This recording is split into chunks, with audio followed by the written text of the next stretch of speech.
بسم اللہ الرحمن الرحیم۔ اللہ تبارک تعالیٰ کے نام سے شروع جو بڑا مہربان اور نہایت رحم کرنے والا ہے۔ اللہ عز و جل کی طرف سے نازل ہونے والا دنیا کا سب سے پہلا خطرناک طوفان جس نے دنیا کی ہر چیز کو فنا کر کے رکھ دیا۔ دنیا کی کوئی چیز ایسی نہ تھی جو اس طوفان کی تباہی سے بچی ہو۔ اللہ تبارک و تعالیٰ کے اس عذاب کے بعد اس روح زمین پر کوئی انسان، کوئی جانور، کوئی پودا، کوئی درخت، الارض، کوئی بھی چیز اس روح زمین پر باقی نہ رہی۔ پوری کی پوری دنیا اللہ تبارک و تعالیٰ نے اس عذاب کے اندر ختم کر دی۔ اس طوفان میں صرف وہی چند لوگ اور دیگر مخلوقات بچی جو حضرت نوح علیہ السلام کی کشتی پر سوار تھی۔ پیارے دوستو، آج کی اس ویڈیو میں ہم آپ کو بتائیں گے کہ اس روح زمین پر دنیا کا سب سے پہلا عذاب اللہ تبارک و تعالیٰ نے کب نازل فرمایا، اور جب اللہ تبارک و تعالیٰ نے اپنے عذاب کے ذریعے اس دنیا کو ختم کر دیا تو اللہ نے اس دنیا کو دوبارہ سے کیسے بات فرمایا، اور باقی بچنے والے چند انسانوں اور جانوروں کے ذریعے اس دنیا کو دوبارہ سے کیسے بات کیا گیا، اور یہ دنیا دوبارہ سے کیسے بنائی گئی۔ پیارے دوستو، ان تمام تر سوالات کے جوابات قرآن و حدیث کی روشنی میں آج کی اس ویڈیو میں ہم آپ کو بتائیں گے، لہٰذا آپ سے گزارش ہے کہ ہماری اس ویڈیو کو اینڈ تک ضرور دیکھیے گا۔ پیارے دوستو، ویسے تو اللہ تبارک و تعالیٰ نے پہلے گزرنے والی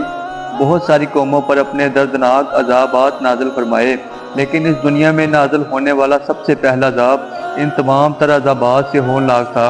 اس عذاب کی ہولناکی کا اندازہ اس بات سے بخوبی لگایا جا سکتا ہے کہ جب اللہ تبارک و تعالیٰ نے دنیا کا سب سے پہلا عذاب نازل فرمایا تو اللہ تبارک و تعالیٰ نے اس دنیا کو ہی ختم کر دیا، اور نسل انسانی پر دنیا کا سب سے پہلا عذاب حضرت نوح علیہ السلام کی قوم پر نازل ہوا۔ حضرت نوح علیہ السلام حضرت ادریس علیہ السلام کے پرپوتے ہیں۔ حضرت نوح علیہ السلام کی قوم شیطان کی پیروی کر کے کفر و شرک کے اندر مبتلا ہو چکی تھی، اور اس قوم کے لوگوں نے 5 بڑے بت بنا رکھے تھے، یہ کہ یہ لوگ جن کی پوجا کیا کرتے تھے۔ ان 5 بڑے بتوں کا نام ود، سوا، یاغوث، یعقوب اور نصر تھا۔ اس بت پرستی کے علاوہ یہ کئی طرح کے گناہوں کے اندر مبتلا ہو چکے تھے اور ہر لحاظ سے اللہ تبارک و تعالیٰ کی نافرمانیاں کرتے تھے۔ پھر اللہ تبارک و تعالیٰ نے اس قوم کی ہدایت کے لیے حضرت نوح علیہ السلام کو اس قوم کی طرف بھیجا۔ حضرت نوح علیہ السلام اللہ تبارک و تعالیٰ کے پہلے وہ رسول ہیں جنہوں نے کفار کو نیکی کی دعوت دی، اللہ تبارک و تعالیٰ کی وحدانیت کی طرف بلایا، اور حضرت نوح علیہ السلام کی قوم ہی سب سے پہلی وہ قوم ہے جس پر دنیاوی عذاب نازل کیا گیا۔ حضرت نوح علیہ السلام کفر و شرک میں مبتلا اپنی قوم کو 950 سال تک اللہ تبارک تعالیٰ کی طرف بلاتے رہے اور اللہ تبارک و تعالیٰ کا پیغام سناتے رہے، لیکن 950 کی عرصے میں صرف 80 افراد ایسے تھے جو حضرت نوح علیہ السلام پر ایمان لائے اور اللہ تبارک و تعالیٰ کی وحدانیت کو ماننے لگے۔ ان افراد کے علاوہ باقی تمام قوم اسی طرح اپنے کفر و شرک اور گناہوں کے اندر مبتلا رہی، جہاں تک کہ یہ بدبخت قوم حضرت نوح علیہ السلام پر ظلم و ستم کرتی، اور ان کو معاذ اللہ یہ لوگ کفر و شرک اور بت پرستی کے اندر اس قدر مبتلا ہو چکے تھے کہ جب بھی اس قوم کا کوئی شخص مرنے لگتا تو وہ اپنے آل اولاد کو یہ نصیحت کر کے مرتا کہ تم لوگ حضرت نوح علیہ السلام پر کبھی بھی ایمان نہ لانا۔ پیارے دوستو، ایک طویل عرصے مدت تک دعوت حق دینے کے باوجود جب یہ قوم ایمان نہ لائی اور اللہ تبارک و تعالیٰ کی وحدانیت کا انکار کرتی رہی اور اسی اسلام سے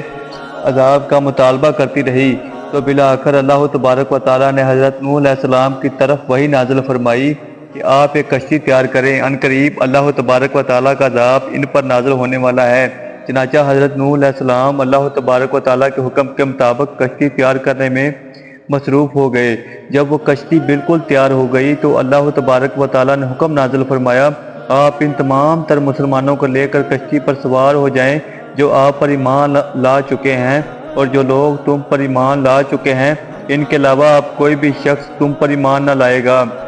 اور بے شک ظالم اس عذاب کے اندر ضرور ڈبوئے جائیں گے۔ پیارے دوستو، اس طرح جب اللہ تبارک و تعالیٰ کا عذاب نازل شروع ہوا اور پانی زمین سے ابلنے لگا تو حضرت نوح علیہ السلام نے اپنی کشتی میں درندوں، چرندوں اور پرندوں کی نسل میں سے ہر ایک نسل کا ایک ایک جوڑا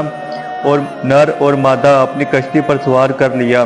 اور حضرت نوح علیہ السلام اور آپ کی فرما بردار بیوی اور آپ کے 3 بیٹے ہام، سام، یافیز اور ان کی بیویاں اور ان کے علاوہ 72 مسلمان افراد۔ اس طرح کل 80 افراد کشتی پر سوار ہو گئے۔ اس طرح جب حضرت نوح علیہ السلام اور آپ پر ایمان لانے والے تمام لوگ اور تمام جانور اور دیگر مخلوقات کشتی پر سوار ہو گئی تو اس وقت اللہ تبارک و تعالیٰ کی طرف سے ایک دردناک عذاب نازل ہو گیا۔ زمین پر اور زمین کے نیچے سے پانی ابلنے لگا اور آسمان بارش برسانے لگی، اور اس طرح دیکھتے ہی دیکھتے اس روح زمین پر ہر طرف پانی کا طوفان آ گیا۔ یہ طوفان اتنا خطرناک تھا کہ اس نے روح زمین کی ہر چیز کو فنا کر کے رکھ دیا۔ حضرت نوح علیہ السلام کی قوم کی نافرمان لوگ اس پانی کے اندر ڈبکیاں کھانے لگے اور ہلاک ہونے لگے۔ اللہ تبارک و تعالیٰ کی طرف سے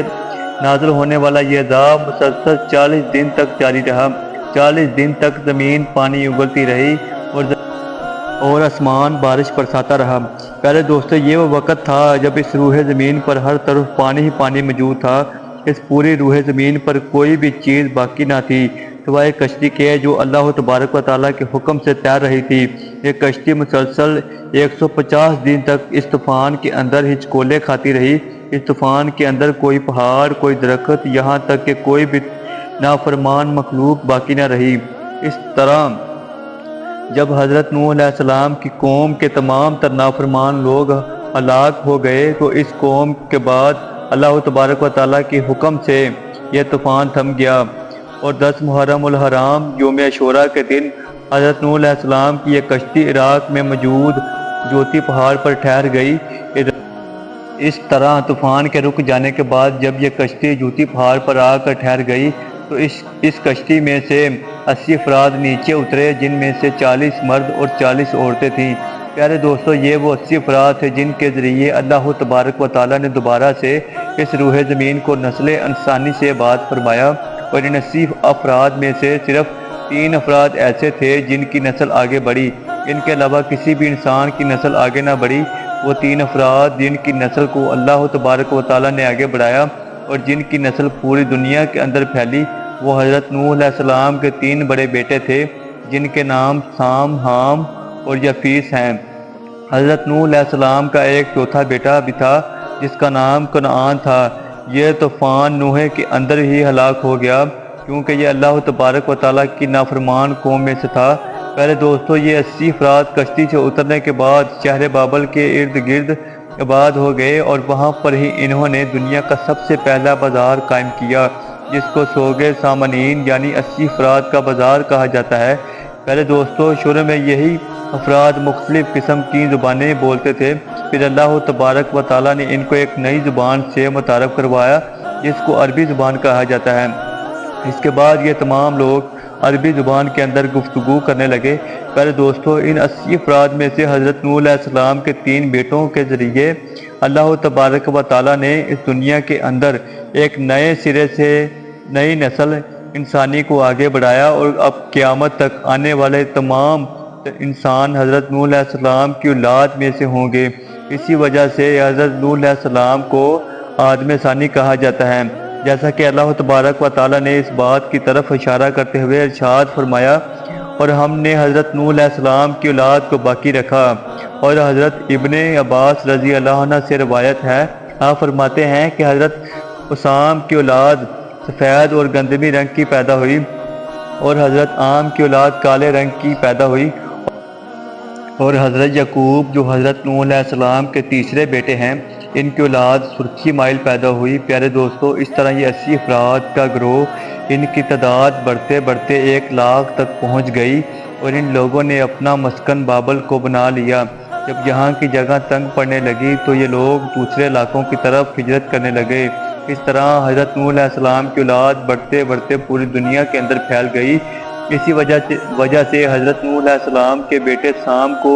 ایشیا کا جد امجد کہا جاتا ہے، اور حضرت نوح علیہ السلام کے بیٹے حام کو امریکہ کا جد امجد کہا جاتا ہے، اور حضرت نوح علیہ السلام کے بیٹے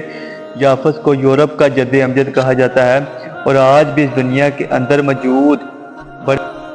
بڑے ممالک کے نام حضرت نوح علیہ السلام کی اولاد کے بیٹوں کے نام پر ہیں۔ اور اس کے ساتھ ساتھ آپ کو یہ بھی بتاتے چلیں کہ حضرت نوح علیہ السلام کے بیٹے